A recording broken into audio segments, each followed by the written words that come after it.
సాక్షాత్తుగా శివుడికే అమ్మవారు భిక్ష ఎందుకు వేశారో మీకు తెలుసా?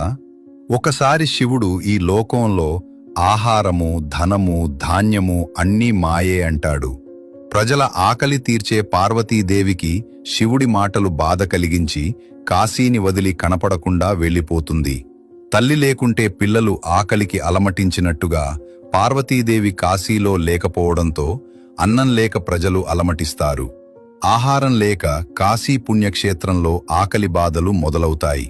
ప్రజల ఆకలి బాధలు చూడలేక పార్వతీదేవి అన్నపూర్ణాదేవిగా ప్రత్యక్షమై ఒక బంగారు పాత్రలో అన్నం తెచ్చి ప్రజలందరి ఆకలి తీరుస్తుంది.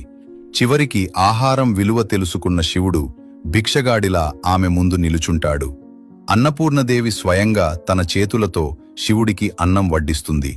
అప్పటినుంచి కాశీలో అన్నపూర్ణదేవి భక్తుల ఆకలి తీరుస్తుంది. ఫ్రెండ్స్, ఓం